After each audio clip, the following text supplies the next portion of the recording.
minimum kasi ito 100 amperes kasi pang sasakyan to eh. So tingnan natin kung ilan ang marireading niya rito.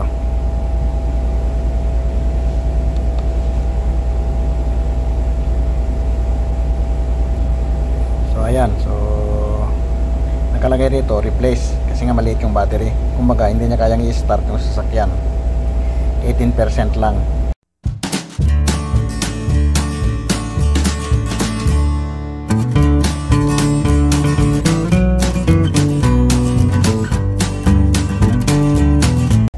Okay mga master, so ito dumating na naman yung isang testing instrument namin. Ito para sa battery, to battery tester, pero pang malalaking battery lang to, pang truck. 12 volts sa 24 volts. Ito top down, top down. So China made lang din to, order namin sa online. So nagka-problema kasi yung battery ng generator namin eh, nag-overcharge kaya sumabog. Kaya ngayon meron na kaming kailangan namin i-check yung mga battery. Ayan. Kaya bumili kami ng battery tester. Ayan. So ito siya. So ayos din naman.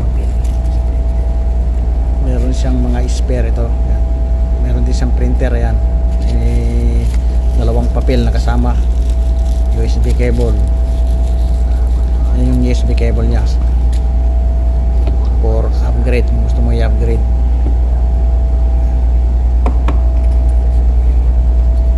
Yan naman yung, ito naman yung cable niya pang check sa battery.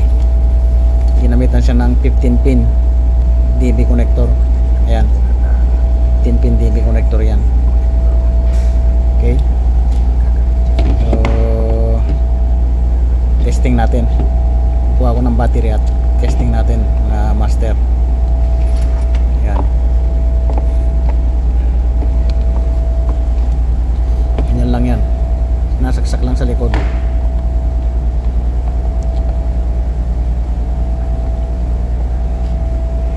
Okay. So testing natin mga master, para makita natin.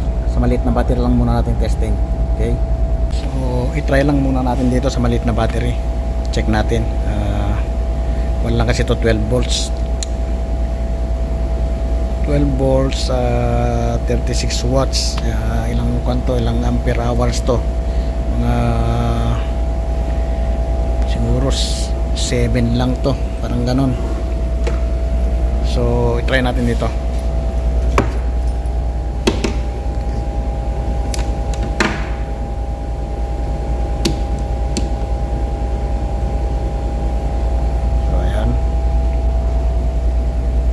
Check natin tong battery na to. So dito lang tayo sa AGM, kasi AGM lang naman to eh.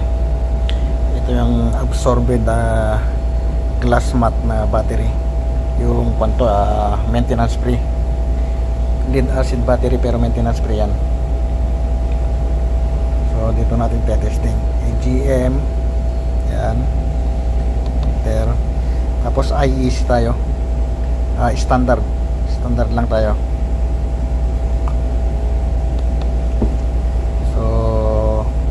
Minimum kasi ito 100 amperes kasi pang sasakyan to eh. So tingnan natin kung ilan ang marireading niya rito.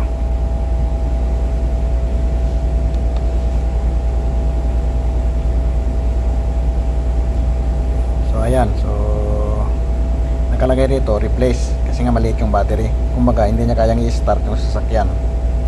18% lang compare do sa 100 amperes niya. Kasi ilang amperes lang naman to eh, kaya mababa. Ayan, kaya nakalagay rito replace. So kailangan talaga to matesting doon sa malalaking battery. Okay. So ayan, ang internal resistance niya is 37.50 mega ohms. Charge niya is 100%, okay naman. 12.71 42 amperes. Okay. So kailangan talaga sa malaking battery. So video na lang uli ako pagka chinek ko yung mga battery ng generator namin. Okay. So dito lang muna tayo. So i-print natin. Merong printer to eh.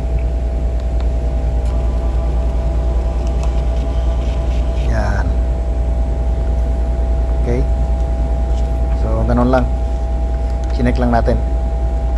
Pero hindi pa to yung pula ko nito kung paano talaga kailangan sa battery malaki nating testing. Okay, so ganito na lang. Thank you for watching.